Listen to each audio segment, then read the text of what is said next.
이제는 판사들이 들고 일어났습니다. 윤석열 대통령이 5.18 민주화운동 기념식 방문을 위해 광주를 찾은 가운데 전날 최상병 사건을 전담하는 재판 판사가 충격적인 재판 결과를 발표했습니다. 이어 민주당 이재명 대표도 나서서 윤 대통령을 강하게 비판했습니다. 윤석열의 만행이 국민들 앞에 드러난 지 벌써 2년의 시간이 흘렀습니다. 국힘 내부에서도 이제 더 이상은 못 참겠다는 목소리가 나오기 시작했습니다. 오늘도 구독, 좋아요와 함께 정치사수 시작해 보겠습니다. 5.18 민주화운동 44주년을 맞아 광주에서 기념식이 열렸습니다. 윤석열 대통령은 취임 이후 3년 연속으로 기념식에 참석했습니다. 5월 정신을 계승하겠다고 강조한 한편 지난 대선 때 5.18 정신을 헌법 전문에 담겠다고 약속한 것에 대해서는 이번에도 언급하지 않았습니다. 윤 대통령은 5.18 유족 대표들과 손을 맞잡고 기념식장에 들어섰는데요. 방명록엔 우리의 자유와 번영, 미래를 이끄는 5월 정신이란 문구를 적었습니다. 이어진 기념사에서도 윤 대통령은 미래에 방점을 찍었습니다. 윤 대통령은 온 국민이 행복하고 풍요로운 희망찬 미래로 나아가야 한다. 나는 이것이 5월의 정신을 이 시대에 올바르게 계승하는 일이며 광주의 희생과 눈물의 진심으로 보답하는 길이라고 믿는다고 했습니다. 하지만 야당은 정작 지켜야 할 과거의 약속이 벌써 3년째 기념사에서 빠졌다고 날을 세웠습니다.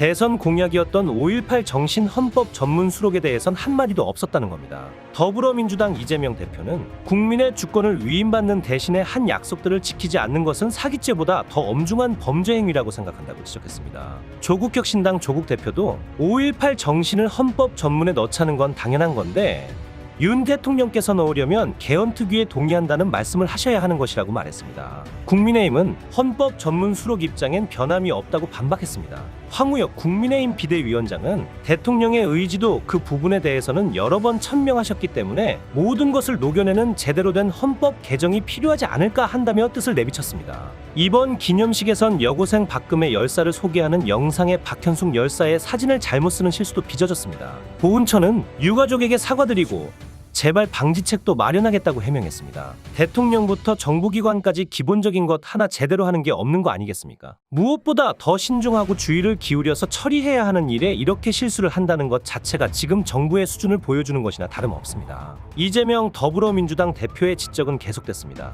이 대표는 18일 5.18 민주화운동 44주년 기념식에서 윤석열 대통령이 5.18 정신 헌법 전문 수록을 언급하지 않은 것에 대해 아쉽다고 말했습니다. 하지만 윤석열 정부가 출범하면서 공약했던 만큼 약속을 지켜야 한다고 압박하면서 국회 차원에서 추진해 나갈 것이라고 강조했습니다. 이 대표는 이날 기념식 후 기자회견에서 윤석열 대통령이 오늘 기념식에 참석해 주신 것은 참으로 감사한 일이라면서도 한편으로 아쉬운 것은 대선 때 명백하게 공약했고 이번 총선에서 국민의힘이 공약했던 5.18 정신 헌법 전문 수록에 대해 한마디 말씀이 없었다는 것이라고 말했습니다. 이 대표는 참으로 아쉬운 일이긴 하지만 5.18 민주화운동 정신은 헌법 전문에 수록돼야 한다며 오늘 헌법 전문 수록에 대해 윤 대통령이 언급했든 안 했든 그것은 이번 윤석열 정권이 출범하면서 대한민국의 주권자들에게 분명하게 공식적으로 약속했던 것이라고 했습니다. 이어 끝없이 말만 반복할 게 아니라 실천, 행동으로 그 약속을 이행해야 한다며 시간은 얼마든지 있다. 그리고 그 약속 공식적으로 한 지도 많은 시간 지났다. 그 약속을 지킬 때라고 강조했습니다. 이 대표는 국가폭력의 처참한 역사, 그에 저항했던 숭고한 희생과 헌신을 반드시 헌법 전문에 수록해 다시는 국민들이 준 총칼로 국민을 집단대량 살상하는 일이 발생하지 않게 해야 한다고 했습니다.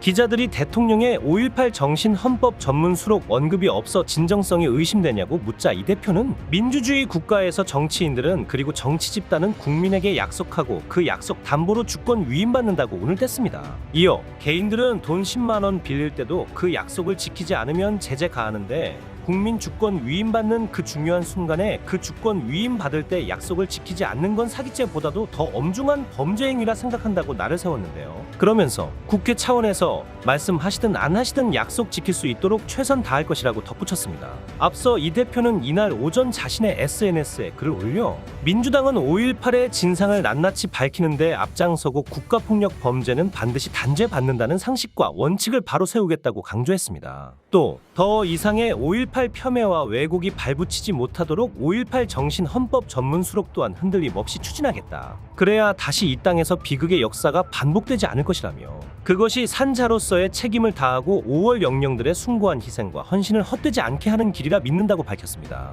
한나라의 대통령과 야당 대표의 생각에 이렇게나 차이가 크다는 게 얼마나 어이없는 일인가요? 전날 법조계에서는 윤석열 대통령의 수사 개입 의혹에 돌을 던졌습니다. 이종섭 전 국방부 장관이 해병대 채모 상병 순직 관련 항명 사건 재판의 증인으로 채택된 건데요. 17일 서울 용산구 중앙지역군사법원 대법정에서 열린 박정훈 전 해병대 수사단장의 항명 및 상관 명예훼손 혐의 4차 공판에서 재판부는 이 전 장관을 증인으로 채택해달라는 변호인 측 신청을 받아들였습니다. 재판부는 이종섭 증인은 상관 명예훼손 고소 사실의 피해자이고 해병대 사령관의 이첩 보류 명령을 하게 된 이유 및 정황과 관련됐다며 당의 명령이 정당했는지에 대한 판단의 전제가 될 수 있으므로 변호인 측 증인 신청을 채택한다고 밝혔습니다. 이 전 장관 측은 이후 취재진에 배포한 입장문에서 절차에 따라 증인으로 채택된 이상 지정된 기일에 출석해 증언하겠다면서도 장관의 정당한 권한 및 본인의 판단과 결정에 따라 이첩 보류, 항명죄 수사 등의 지시를 했을 뿐이라는 기존 입장을 강조했습니다.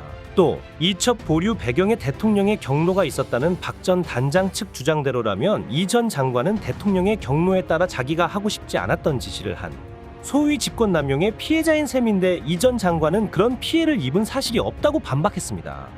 한마디가 그저 윤 대통령을 지키는데 급급하다는 게 티가 나지 않습니다. 이날 재판부는 변호인 측이 신청한 채 상병 사건 시기에 이 전 장관 휴대전화 통화 내용 및 문자 메시지에 대한 통신자료 조회 신청을 받아들였습니다. 함께 증인 소환 통보를 받았던 유재은 국방부 법무관리관은 오후 공판에 출석했습니다. 유 관리관은 지난해 7에서 8월 최상병 순직 사건을 초동 조사한 박 전 단장에게 여러 차례 전화해 혐의자와 혐의 내용, 죄명을 조사보고서에서 빼라며 외압을 행사한 혐의로 고위공직자범죄수사처 수사를 받고 있습니다. 특정 혐의자나 혐의 사실을 빼라고 외압을 행사한 사실이 없느냐는 취지의 군검찰 측의 질문에는 명확하게 그런 적 없다며 지시를 받은 내용은 이첩 방법들을 설명하라는 것이었고 그 외에 장관이 어떤 지시를 한 게 없기에 그럴 이유가 없다고 답했습니다.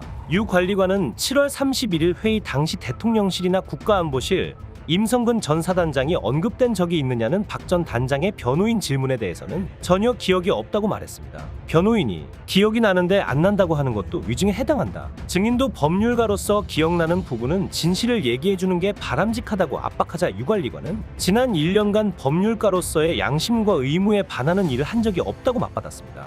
한편 개혁신당 이준석 대표는 공판 전 법원 앞에서 기자들에게 자금의 정치적 상황 관련해서 윤석열 대통령이 크게 오판하는 것 아닐까 생각한다고 밝혔습니다. 그의 발언은 야당 주도로 국회를 통과한 최상병 특검법에 대해 윤 대통령이 거부권을 행사할 가능성이 큰 상황을 염두에 둔 것으로 보입니다.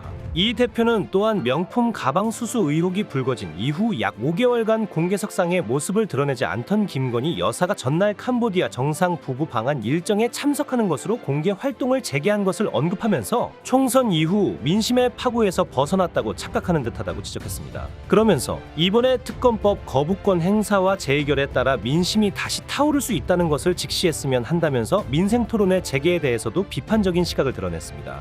지금 윤석열 정부가 하고 있는 거라고는 배우자 김건희 방탄밖에 없습니다. 이대로면 다음 대선에서 보수가 패배하는 것 정도로 끝나는 게 아니라 당장 본인 임기를 채울 수 있을지부터 걱정해야 할 판입니다.